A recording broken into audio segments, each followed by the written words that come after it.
En este video lo que voy a hacer es un resumen de lo que es la Edad Media Oscura. Nosotros durante dos clases, estuvimos trabajando distintas culturas o grupos culturales que estuvieron interviniendo en el territorio europeo occidental durante este periodo, y en este video lo voy a resumir.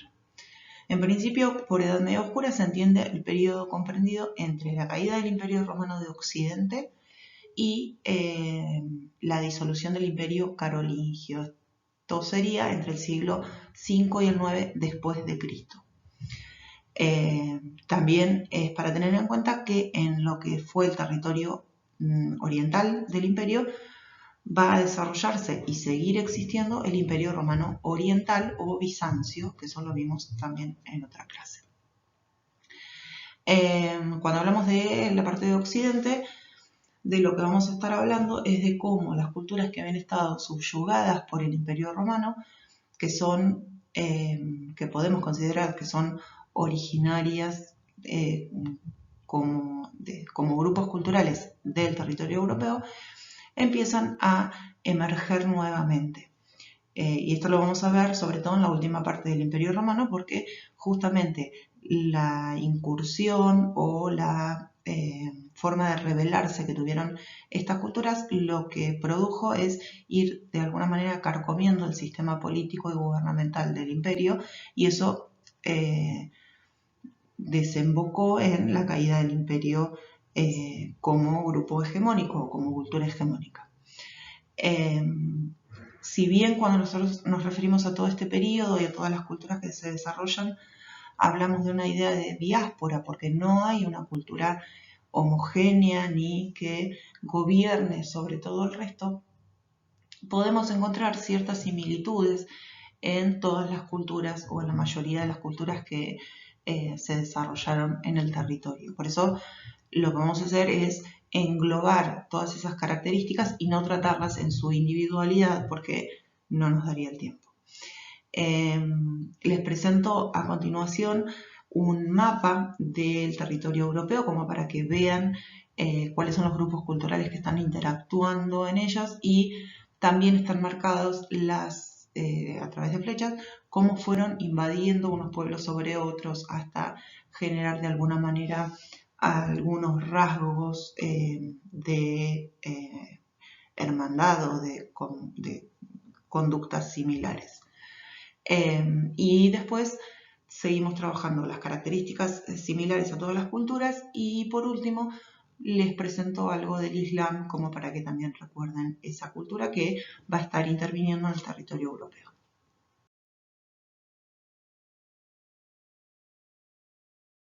Estos que presento acá serían los ítems en los que las culturas europeas suelen coincidir y que de alguna manera las engloban como un gran grupo.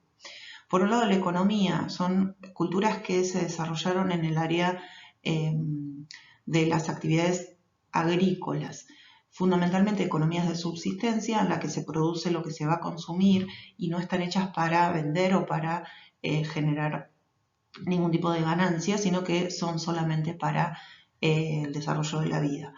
Como actividades subsidiarias puede aparecer la ganadería, también con el mismo fin y además con el fin de utilizar todo el material que se pueda obtener de los animales, como por ejemplo el caso de los cueros para vestimentas, el caso de huesos para algún tipo de decoración o para herramientas. Se trabaja justamente para la vida cotidiana. Y la pesca, que también sirve como actividad de subsistencia. En algunos casos que está marcado por ahí y está como también en el imaginario colectivo, existieron algunas culturas que se dedicaron al saqueo como forma económica. Esto es invadir algunos territorios, saquear esos territorios y llevarse lo que adquirieran. Pero no es no es una forma económica sustentable, sino que es una actividad más dentro de la economía. Otra cosa en la que coinciden es en el sistema de la religión. Son religiones en la generalidad politeístas, quiere decir que tienen muchos dioses. Esos dioses en principio van a estar ligados a las fuerzas de la naturaleza y luego van a ir adquiriendo características particulares dependiendo de la cultura. Van a tener formas antropomorfas, van a existir mundos como paralelos y metafísicos, qué sé yo, por ejemplo el caso del Valhalla, pero tenemos otro tipo de culturas como por ejemplo la celta, la bretona, que tiene una religión que está basada fundamentalmente en la madre tierra, en la vegetación, en entidades sobrenaturales como pueden ser los duendes, por ejemplo, y los brujos o los druidas y demás, que lo que realizan es el manejo de esa naturaleza. También hay que tener en cuenta que a medida que el cristianismo se va afianzando en el territorio europeo, va a ir siendo adoptado por todas estas culturas hasta finalmente ser mucho más poderosa la religión cristiana que las religiones locales. Con respecto a la organización social, lo que se ve en la mayoría de todas estas culturas es que son organizaciones mayoritariamente igualitarias. Si bien en algunos casos se va a ver o se va a evidenciar la presencia de una diferenciación por la acumulación del capital, por lo general es en metálico, en productos suntuosos, digamos que lo que hay es una presencia de la profesionalización del trabajo o un trabajo especializado. Digo, en cada grupo hay un herrero, hay un ganadero, hay un agricultor. Fundamentalmente son sociedades que subsisten colectivamente, entonces no hay una jerarquización, salvo en el rasgo político, en aquellas culturas en las que había un jefe que mandaba, digamos, y que estaba elegido por fundamentalmente fama y manejo entre sus pares, pero no una gran diferenciación social en cuanto a la organización piramidal. ¿Sí? Son culturas prácticamente igualitarias. Y en cuanto a la organización política, sí hay otro rasgo particular, y es que se trabaja la idea de asamblea. En esas asambleas participan los ciudadanos o los componentes del grupo. Se elige un jefe, que ese jefe puede ser elegido por hazañas bélicas o por influir de alguna manera en el resto de los ciudadanos o de los componentes del grupo.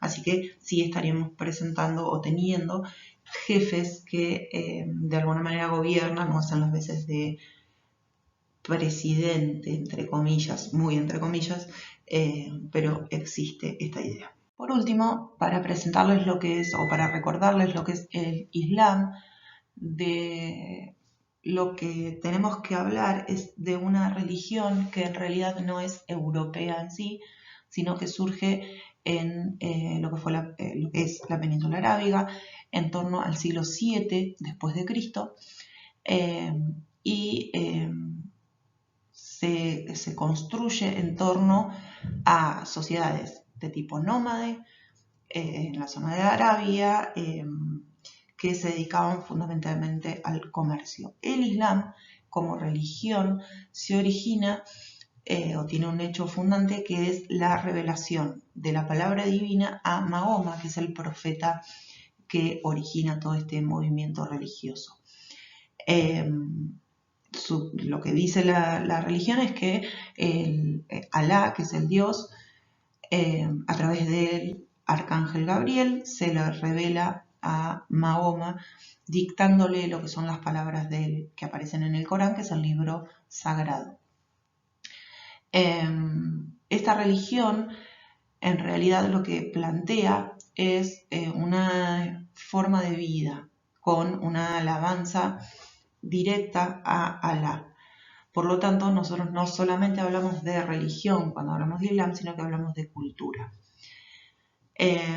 A partir del 622, lo que hace Mahoma es revelar o ir revelando lo que le comentaba el arcángel Gabriel, y es así que dentro de un contexto de una cultura que era politeísta y que tenía características particulares, Mahoma empieza a ser visto como una amenaza, y es así que debe huir porque lo perseguían. Esa persecución de la ciudad de la Meca a la ciudad de Medina se considera la hégira, y es justamente el inicio de toda la religión y de la cultura islámica. Lo que va a suceder a posteriori es que alrededor del 630, Mahoma y todos los fieles que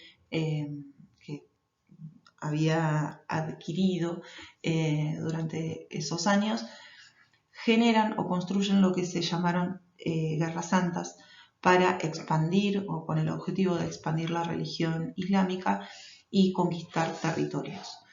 En principio lo que hace es volver a la Meca y encontrar allí su lugar sagrado, que es la Kaaba. En la diapositiva que le sigue tienen una imagen de lo que es la Kaaba, que lo que se dice es que es la piedra sagrada en la que se habría revelado el arcángel, y está construida a su alrededor una caja negra, y los islámicos van una vez al año a orar y a alabar a Alá a ese lugar específico y sagrado. El Islam no se entiende solamente como una religión, sino que forma a través de sus dogmas una forma de vida, ideas y tradiciones particulares que la distinguen de otras culturas. Tiene pilares fundamentales que son la palabra, la oración, el pago de impuestos a los pobres, el ayuno y la peregrinación. La palabra es sagrada porque así se revela Alá. La oración también es un hito fundante porque a través de la oración uno genera la alabanza al Dios. El pago de impuestos a los pobres se entiende como que las familias más pudientes donen dinero en principio para la construcción de elementos que acerquen a todos los fieles a Alá y a la palabra divina. Por eso vamos a ver muchas construcciones de mezquitas, que son los templos para orar, y de madrasas, que son los templos escuela para el estudio del Corán. El ayuno es otra manera de alabanza divina, porque a través del ayuno se genera una introspección y un análisis más profundo de la religión. Y la peregrinación, que es justamente esta idea de ir a la Kaaba fundamentalmente, aunque sea una vez en la vida. Por último, y para cerrar este mini resumen, explicarles que en cuanto a la organización política, en el Islam lo que vamos a tener son unas especies de gobernaciones que se van como desarrollando en todos los territorios, no importa el país, sino que van a ir generando como cabezas de religión y gubernamentales que se denominan califatos. Cada uno de los califatos tiene un califa que maneja política y económicamente todo lo que se desarrolla en ese territorio, y que tiene que ver obviamente con el Islam. Con respecto a la economía, desde su propia herencia árabe, esta cultura va a desarrollar fundamentalmente el comercio. Fueron grandes comerciantes entre Oriente y Occidente y siguieron con esa actividad, también teniendo en cuenta que la vida nómade en el desierto permitió esa forma de economía, y es lo que siguieron explotando aún habiendo conquistado, entre comillas, parte del territorio europeo. ¿Por qué tenemos en cuenta el Islam en este momento? Porque hacia el siglo VIII van a ingresar al territorio europeo desde la península de Gibraltar, y van a primero conquistar toda la península española, la península ibérica, española y portuguesa, hasta tomar incluso el sur de Francia, aunque después se van a replegar hacia el sur de España y van a continuar en ese sector con un califato, que es el califato de Córdoba, hasta el siglo XV, que van a ser expulsados por la corona española.